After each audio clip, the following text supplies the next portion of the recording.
Hello everyone. Today we have this topic of core pulmonary for our discussion.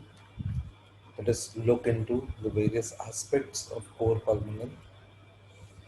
It is defined as an alteration in the structure and function of right ventricle, which is caused by a primary disorder of a respiratory system. So, this disease is involving two systems. One is your heart, and the other is a respiratory system.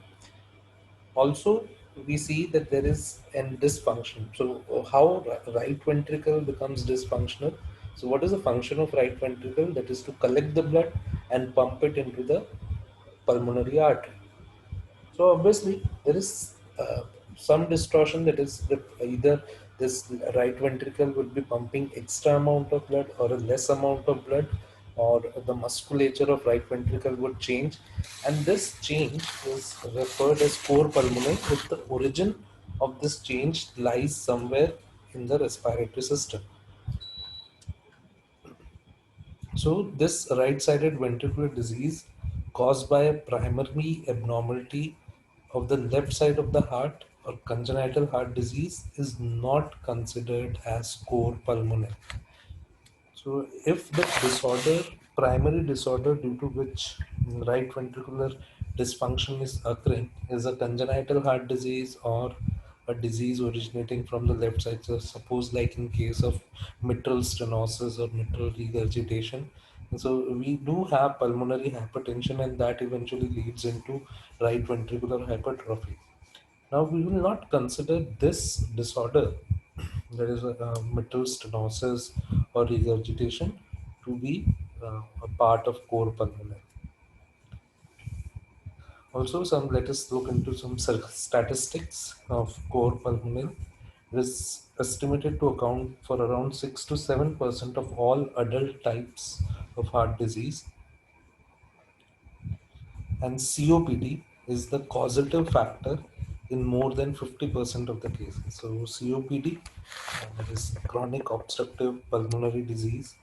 uh, We have a lecture of COPD also, so you can go through that. And that stands out to be the primary cause for core pulmonary. 50,000 deaths are estimated to occur per year from pulmonary emboli, and about half occur within the first hour due to acute heart failure. Globally, the incidence of core pulmonary varies widely among countries depending on the prevalence of cigarette smoking, air pollution, and other risk factors for various lung disease. So, a lung disease causing a secondary symptom into the heart, that is what we call as core pulmonary. Now, looking into its classification, it's very clear classification. There is an acute core pulmonary and chronic core pulmonary. Now, what is the pathophysiology of development of core pulmonary? Common pathophysiological mechanism is pulmonary hypertension that is sufficient to alter right ventricular structure. That is either dilatation or without hypertrophy and function. That is either you are changing its structure or function. Parenchymal lung disease or primary pulmonary vascular disease or chronic hypoxia, the circulatory bed undergoes varying degree of vascular remodeling in either of the cases. So, what happens is the only connection between the lung and the right side of the heart is the pulmonary artery. So, any restructuring or any affection on the pulmonary artery would definitely have its effect on the right ventricle. So, as a result, the pulmonary artery pressure and right ventricular afterload increases. The response of right ventricle to pulmonary hypertension depend on acuteness and severity of the pressure overload. So, acuteness means the intensity, and severity also, how fast it is occurring. Acute core pulmonary occurs after a sudden and severe stimuli like massive pulmonary embolus, with right ventricular dilatation and failure, but no right ventricular hypertrophy. Now, see, it's very easily understood that right ventricular hypertrophy will obviously a chronic manifestation, and whereas acute manifestation of cor pulmonale would be dilatation of right ventricle, because hypertrophy would require increasing the muscle mass of right ventricle, and that is a long process. Also, dilatation is quite easy, that it's a muscular structure, so it can easily relax, stretching onto the muscle fibers.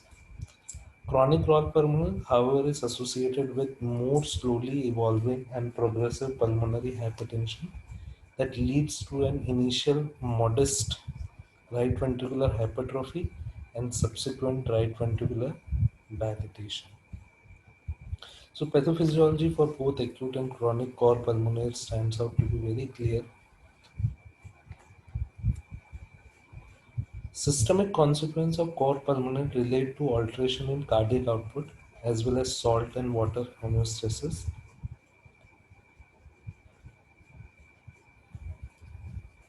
Trigger includes worsening hypoxia from any cause like pneumonia, acidemia, acute pulmonary emboli, atrial tachyarrhythmia, hypervolemia, and mechanical ventilation that leads to compressive force on alveolar blood vessels.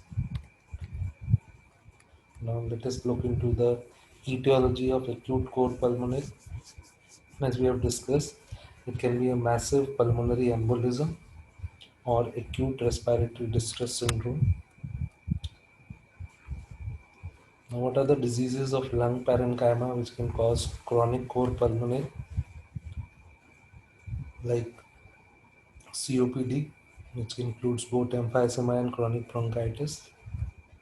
We have cystic fibrosis, idiopathic interstitial pneumonitis, which can be idiopathic pulmonary fibrosis and non-specific interstitial pneumonitis, sarcoidosis, bronchiectasis, pulmonary Langerhans cell histiocytosis, lymphangiomyomatosis can also cause cor pulmonale. Also, there may be diseases associated with pulmonary vasculature. So, pulmonary atrial hypertension, which can be of idiopathic cause, it can be heritable and also associated cause. Veno-occlusive diseases, also chronic thromboembolic pulmonary hypertension and pulmonary tumor thrombotic microangiopathy may be responsible. Now, there can be disorders related to chronic hypoxia also. So, how chronic hypoxia will develop?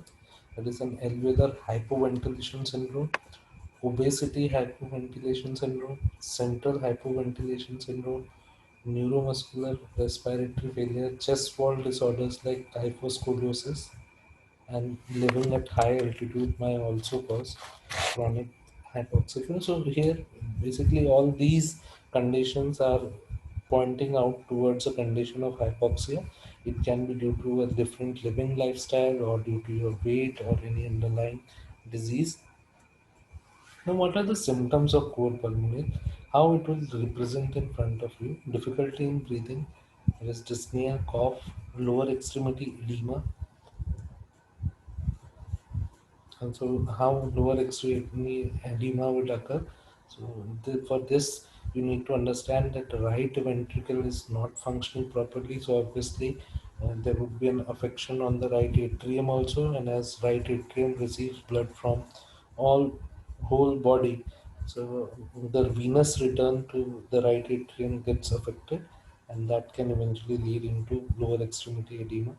Abdominal pain and ascites may be present, rarely orthopnea. Non-specific symptoms like fatigue, palpitation, atypical chest pain, dizziness, and syncope may be present. There might be signs of tachycardia, tachypnea, elevated jugular venous pressure, hepatomegaly, lower extremity edema, and on auscultation, lungs, we do hear for wheeze and crackles. Also, there is a palpable P2, that is the closure of pulmonary valve, left parasternal heave, splitting of second heart sound, murmurs of tricuspid regurgitation, pulmonic flow and regurgitation, which is known as Gram-Steele murmur. What are the investigations we can have? To see right ventricular dysfunction, ECG, echocardiogram, right heart catheterization, and cardiac magnetic resonance are quite useful. Now, what are the investigations? To identify the primary cause, we can also go for complete blood count. That is, if the hematocrit value is raised, we can think of hypoxic condition to be the underlying cause of polycythemia, where the number of RBC cells has increased. Checks X-ray and with a posterior anterior view for looking into the cardiac boundaries, and also to look into if the person is suffering from COPD or any other disease. Pulmonary function test will also be helpful. Alpha 1 antitrypsin. So this gives you an idea of your emphysema condition. ANA, anti-centromere antibodies, protein SNC, antithrombin, and you can also look for atrial blood gas analysis. So, what idea would this investigations give us? An X-ray will give you an idea of cardiomegaly, that is enlargement in size of the heart, enlargement of central pulmonary artery with oligamic peripheral lung field, and other findings regarding lung disease might be useful. Also, electrocardiogram will give you an idea about how the functioning of the heart has changed, and also you can go for 2D and Doppler echocardiogram. Now, the prognosis of core pulmonale is variable depending upon the underlying pathology. So, if the pathology is not too grave and not too progressive, core pulmonale can stop at a certain point or regress. Development of core pulmonale as a result of primary pulmonary disease is usually poor. I do have a poor prognosis. Thank you. That was all about core pulmonale.